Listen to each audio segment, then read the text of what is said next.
Thank you, ladies, so much for joining today. I'm back. I'm from Women's Network Australia and here to lead our conversation today.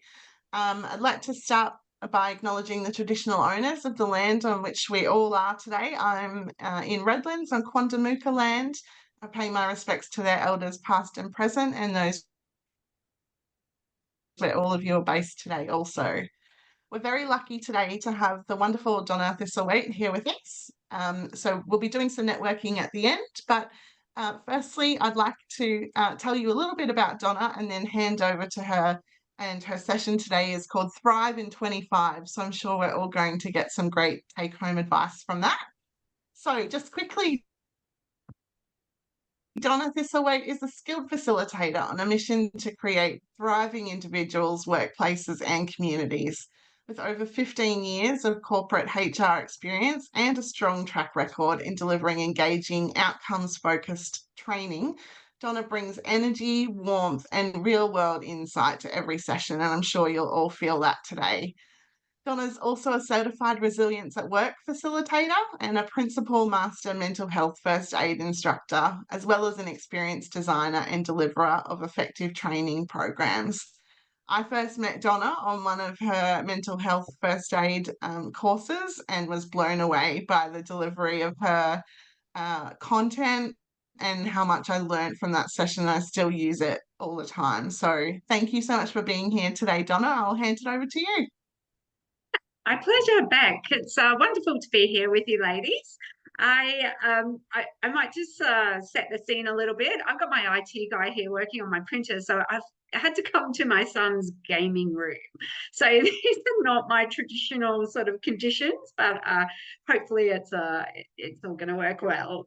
Yeah, cool. So I've got a presentation. Something I might say at the outset is usually I run workshops and they're quite interactive, but we're quite limited with the time that we've got today. So it is, I guess, a little bit of a lecture style, but as I understand it, we're going to have an opportunity to chat about the content and any questions that you might have. So I'm probably going to be a little bit like, a fire hydrant, I would say, give you everything that I've got or lots of things that I've got, and we can talk about it afterwards. Beautiful. So just bringing up my presentation now. All right. Fabulous. Okay, so what I'm going to cover, we're going to just talk about what resilience is, and then I'm going to introduce you to an amazing evidence-based resilience tool that I work with, and in fact, Beck mentioned it, Resilience at Work. Then what I've done is sort of handpick 3 of the domains related to that because we've only got so much time, and then I'm going to talk about some strategies, practices that you can use that don't take up very much time, and I refer to them as miracle minutes. All right, so what is resilience?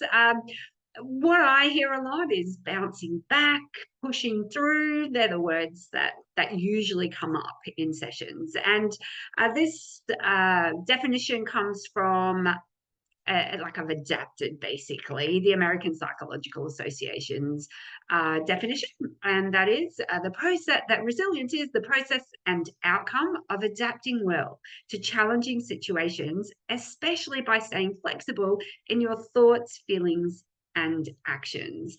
So generally, it's really useful if we can be able to adjust our internal and external demands to meet the challenges that we have in front of us. So, that can mean changing our mindset. It might mean bringing in some additional resilience strategies. It might mean that we are able to be more flexible around the way that we're approaching a situation. Now, this is resilience generally. What I like to talk to business owners and workers, employees about is this beautiful resilience at work model. So we use a definition that's similar, but I thought I'd share it with you.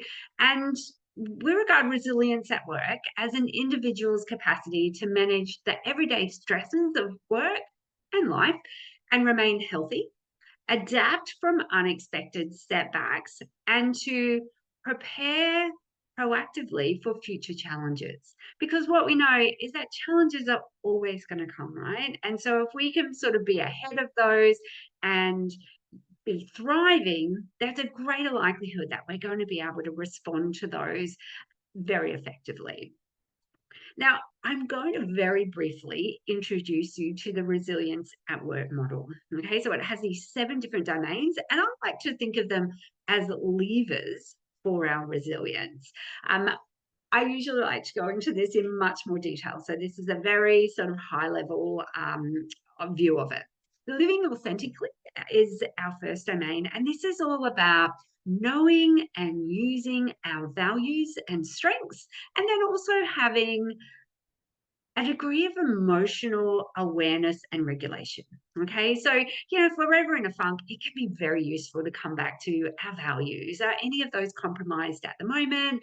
Am I using my strengths? Because what positive psychology tells us is that using our strengths on a daily basis is magical. All great outcomes for us in that event.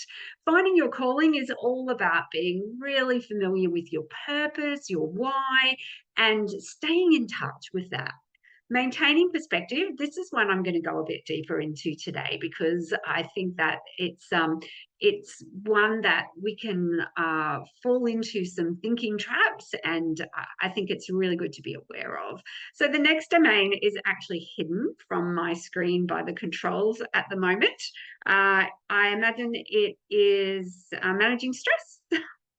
That's correct. I can't move my, yeah, there we go.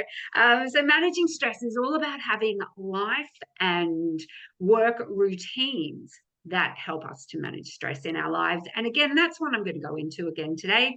Interacting cooperatively, it's about being able to ask for help, but also being able to give help to others. Staying healthy, this is the stuff that I think traditionally people think of when it comes to resilience. Diet, sleep, exercise, and they are all very, very important, valuable for our resilience. But what I love about this model is it helps us to understand that we have many more levers than just those traditional ones. And then finally, building networks. And this is about our connection and, our ability to be able to utilize our network to support our well-being. And I'm going to go into that one again as well. All right. Mastering stress. As I said, it's all about having work and life routines that help us to stay well and be able to respond to life's challenges. So I love the idea of a bucket, sort of representing our well-being. And actually, Mark might have talked about a bucket years ago when running a session for a careers workshop I used to run for mums. Now I think about it. I don't think I stole that from you though, Marnie. But it is a really great metaphor because common metaphor, Donna. yeah, cool. It's so funny that I made that connection then though, Marnie, because it was a long time ago. Now, when we have stress in our life, it will drain our resources and therefore our bucket. Okay, and so what we want to do is have this bucket as full as possible. And I think sometimes stress gets a bit of a hard time. Like, stress is not all bad. There is a positive level of stress. Perhaps you've heard of the concept of eustress. And so we need stress to motivate us, but there is an optimal level of stress, and we call this eustress. Okay, so our stress levels sort of go up, and it's like a bell curve, a U shape. And so it goes up, and at the top, that's when we're sort of suitably motivated, switched on, doing great work. But then when it goes over that, where we are perhaps chronically stressed, or, it's emptied our bucket, that's when it can be problematic for us. Now, I really love this little image from reachout.com around what stress does to the body. So our body, gives us clues as to what's going on in relation to stress. So when we are stressed, our sympathetic nervous system becomes activated, okay? And, there's short-term effects of that. So it's our fight, flight response, there's other words as well, can become activated. And that state it's okay in the short term, but over time, when we have chronic stress, it can cause long-term impacts to our health. So short term, feeling worried, nervous, unable to switch off, that can happen with stress. It makes our body work a little bit harder. But then when we move over to those long-term effects, people can end up with migraines, mental health problems, and it can have a whole lot of physical impacts for us as well. It can potentially cause heart conditions, stroke, and we need to be aware that this stuff, if it's chronic, can actually be very bad for both our mental health and our physical health. Now, I know you've probably seen this one. It's an oldie, but it's a goodie. Okay. I often come back to this one. And right now, we've got all this stuff going on in our external environment, with the geopolitical situation. And I find myself coming back to this a lot. My son actually said to me, Mum, do you think going to be a war? He's 15. And I was like, oh man, I found myself feeling a bit anxious about this myself. I felt it in my body, and I've just been thinking, focus on what you can control and don't watch all those news reports, because it's never going to be good. They're sensationalizing things, but also what can I control in that situation?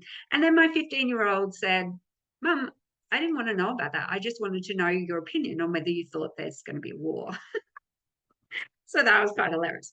So thinking about what we can control, and that is our thoughts, our behaviors, our actions, our work ethic. There's a whole lot that we can control. And in terms of things we can't control, there is so much we can't control. That situation politically that I was talking about, or with American politics, with the war, we cannot control that. But even simple things, we can't control whether the train comes on time, can't control whether we lose a loved one. And so it's not that we don't care about these things anymore, but we have to learn to accept these things that we can't control if we want to maintain our well-being. Now, as I mentioned, I think maintaining perspective is such a valuable practice for us to have. And there is lots of these thinking traps that we can easily fall into. You might have heard of these. Sometimes that we call default thinking patterns, and there's quite a few of them. And many of us will fall into particular habits. So the first one, negative filters. Our brains are wired to protect us. And, you've no doubt heard about, the fact that we needed to be on alert for the dangers in the savannah. And, now there's different threats to our well-being, our mental health, our physical health. But what can happen is that we become prone to seeing things negatively, or for watching out to those for those threats. Okay. And so even as many as 80% of our thoughts can be negative. And I'm going to give you a really good example of this when we talk about some of the ways we can address these habitual thinking habits that we have. So black and white thinking, it's either this or it's that. It's that real sort of dichotomous thinking. And the fact is, the world is full of grays, shades of gray. Okay, so it can make it really difficult for us when we have rigid thinking. Mind reading. Someone walks past us, a friend walks past us, and they don't say hello. And our thought goes to, oh, they've got the shits with me. And, we make up stories all the time. We're humans.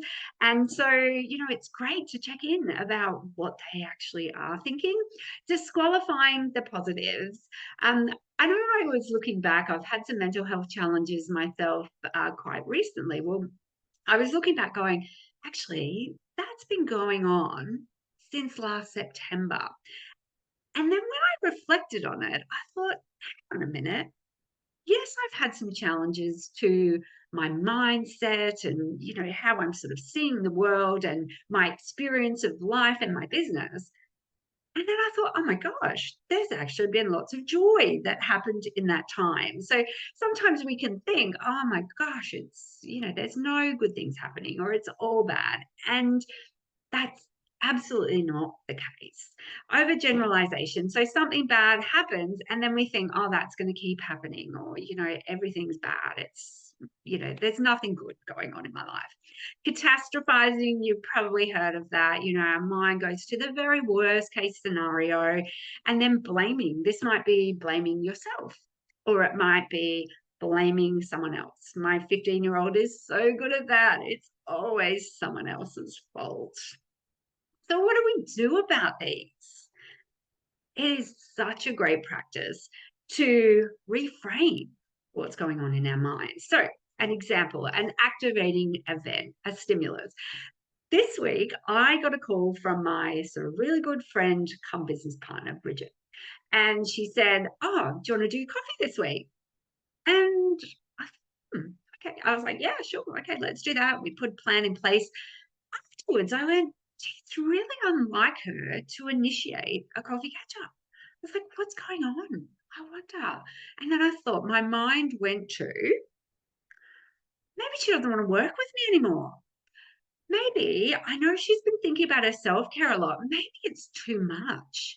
And because she has done over the last couple of years quite a bit of unpaid work for me to support me in the business. And then sometimes we'll land a gig where we can both do the work and she gets paid that way. And so I was like, oh yeah, it's bad for her self-care.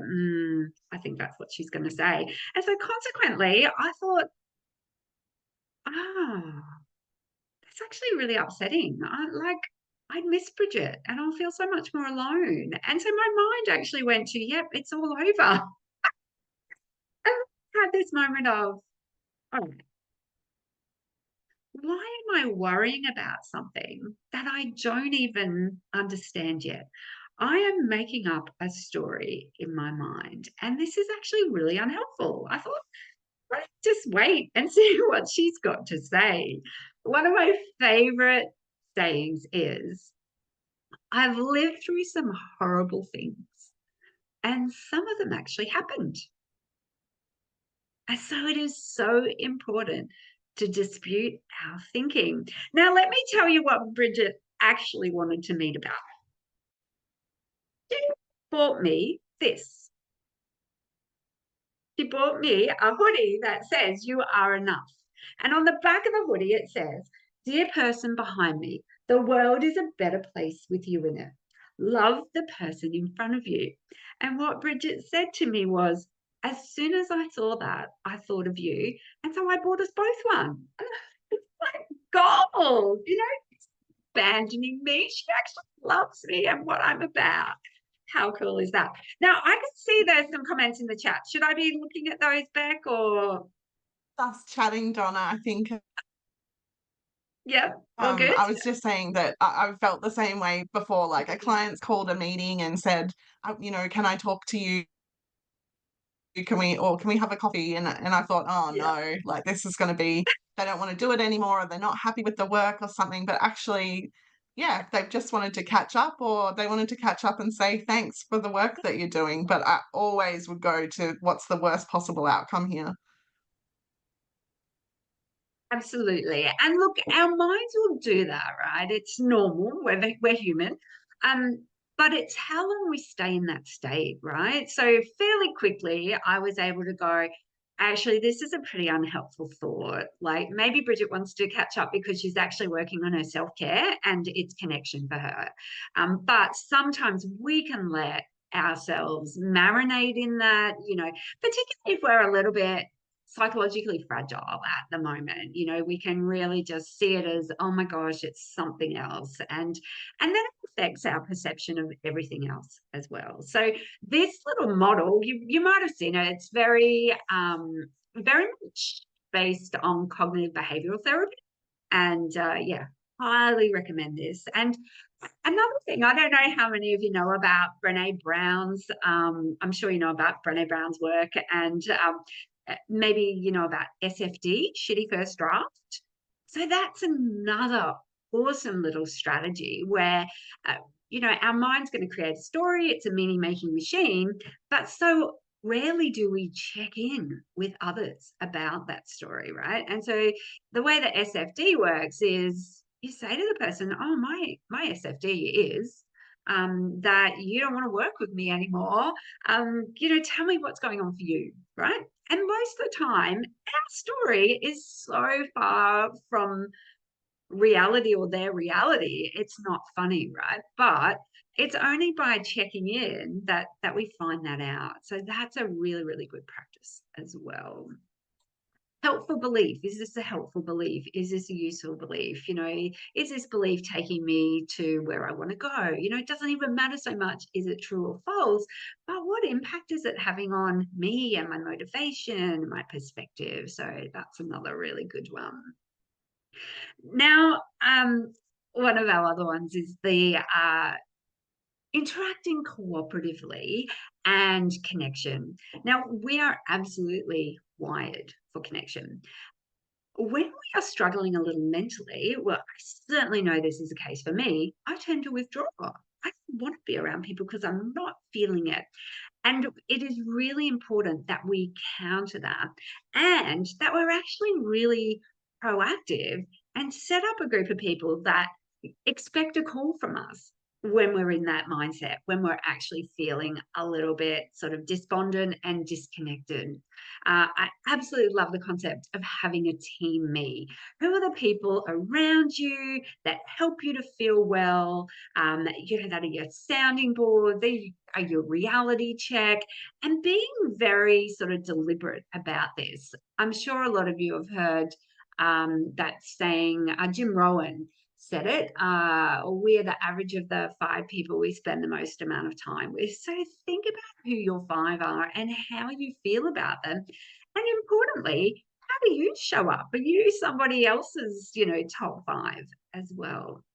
Asking for help. Now, usually in workshops, I'll say to people, put your hand up if you are good at giving help to other people.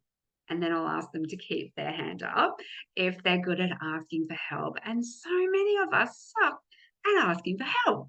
And I really want to challenge your perspective on this, right? Because the research has shown us that when we ask for help, it actually has wonderful benefits for both us and the person giving the help. Okay, so it's actually a gift to them because when we do something helpful for somebody else, it actually releases all these beautiful chemicals into our brain: serotonin, oxytocin, dopamine, endorphins. So when we don't ask for help, we're depriving them of all of this like feel good sort of energy and chemicals that they can have as a result. And there was a research study done at Coca-Cola in Spain. It's a few years ago now. And they got people to do random acts of kindness for colleagues. And what they found was both parties, the person doing the act and on the receiving end, had a boost in their well-being and their life satisfaction. But those on the receiving end were actually between 2 and 3 times more likely to pay it forward and do an act of kindness for somebody else. So imagine the ripple effect that we can have in the world when we do that. So please, offer help to others, but definitely ask for help when you need it. Maintaining a network is just so important. So this is related to Team Me, but this is your broader network. Okay, so these are people, that might help open doors in terms of your business. They might be people we can learn from. There might be people who can help us save money. Right now, I'm in the process of organising a comedy night for next Friday night, raising money for Beyond Blue. Now, at the moment, I think I'm sitting at around 100 people in the room. My stretch target is 150. But it's my network that is allowing this to happen. I'm reaching out to everybody I know saying, hey, come along. I've chosen a comedy night deliberately because comedy has been shown to boost our mental health And when we get together some friends to come to the comedy, we got that connection that also boosts our mental health. So, having those people who are there to support you. I've got 4 sponsors, and one of the sponsors I rang up, and so his name's Ross Pickering from Sanford Garage. And he said, "Hey, so what are you cooking up now?" And I was just like, oh my gosh, how cool is it when people are that in your corner, that, they know that you're somebody who, makes cool things happen, and they're there to support you. And so, he jumped on board as a sponsor. So networks just are magical. And prioritizing connection is so critical because, we get busy and we think we don't have time for our friends. But when we're maintaining these networks, our networks can help us save time, and also they absolutely help our well-being. And so we want to make sure that we're investing in maintaining those networks. All right. Now, when we coach people on resilience, something I often hear is, I don't have time. I don't have time for resilience. And so I thought I would include a few of these miracle minutes in the session. So the first one is music, right? Who loves music? Who believes that music is a boost to their resilience or helps their state? Definitely. Yeah. And what I love about it is it can be a 3-minute track. And if we move our body, if we dance around to that track, again, it's magical. It's absolutely magical. We can feel the stress drain from our body. And one of my favorites is Xavier Rudd. Oh my God, what is that song? Does anyone know a really cool Xavier Rudd song? I can't believe it's just left my mind. I'll see if it comes to me. But whatever music it is that works for you, incredible state changer. Moving our body. So, maybe it is exercise, but it's whatever brings you joy in moving your body. It can take so many different forms. Knee dancing, golf, walking. Walking's a cracker. Just doing something to get physical, again, really helps our state. Breathing. What I usually say on breathing is, you can't tell me you don't have time for it because you're breathing anyway, right? So why don't you just tune into it a bit? Why don't you feel that breath coming into your body? Maybe explore some box breathing. I'm not sure if you all know box breathing. I'll do a quick demo. Basically, it's usually a count of 4, 5, 6. We breathe in for that count. We hold for the count. We breathe out for that count.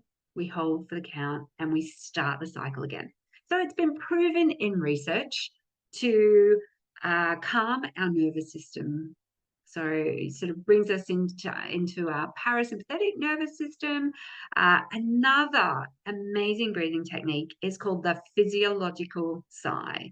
I find that more and more people are discovering this one now, and Andrew Huberman has some great YouTube videos on this. But basically, the physiological sigh has been proven in research to calm our nervous system and has been around since the 1930s. They've been talking about it since then. And what it looks like is we take 2 sort of short breaths and we sigh it out. So it's like, that it has been shown in 40 seconds to calm our nervous system. And you can do this in the moment, in real time, calm your nervous system down. Or you can do it as a preventative to build your resilience as well. So highly recommend that. Gratitude. Research tells us gratitude is fantastic for our well-being. So I have got an amazing gratitude practice. Some of you might have heard me talk about it. It's been going 7 years. If it's something you're interested in, give me a call and I'll tell you all about it. But gratitude can be keeping a journal. It can be contacting friends, each month to say something you're grateful for. Gratitude jars, another one I've seen. Put your gratitudes in, get the kids involved, the grandkids, whatever. Tip them out at the end of the year and savor all those things you were grateful for. And then just staying in contact with people. So giving them a call. I have a habit of calling people, and people are often shocked because people don't call very often anymore. So it's often a real buzz. So, if I've got some time in the car, I'll give someone a buzz and just, have that sort of check in and, really, really powerful. I had a mental health crisis 2 years ago. Luckily, it didn't escalate to the point that my previous one did. So, I know some of you on the call might be aware that I had a very significant suicidal crisis in 2012, and it was featured on an episode of Australian Story. And in fact, it was featured in the most recent WNA magazine. And so you can check that out there. 2 years ago, I had a similar sort of crisis, but it didn't escalate this time because I got help. Okay. Now, something that happened was I reached out to friends, a few friends, and told them what was going on.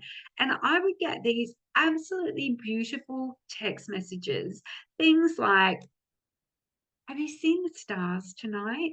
They're so beautiful. Go and have a look. Oh my gosh, that touched me so much." Another friend saying, "I just want to let you know that I'm thinking of you and love you.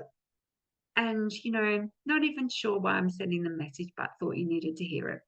And so those sort of things can really just help us to feel connected. And you never know what anyone else is going through. So, sending sweet little messages just to let someone know that you're thinking of them can be so powerful and can actually potentially save somebody's life.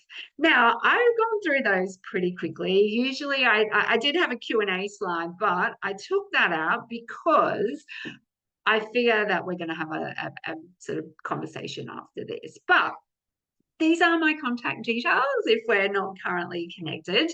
I'm on LinkedIn, I'm on Facebook, and if we're not connected, please do reach out because I'd love to add you to my network. And that's it, folks. And send the thoughts off, hey? Thank you so much, Donna. I You're very really appreciate welcome. it. I know within the network and even other conversations I've been having recently, the topic of resilience comes up frequently, and Mm, certainly stress is a real topic of conversation for people yeah, at the moment. So I absolutely. think it's really timely reminder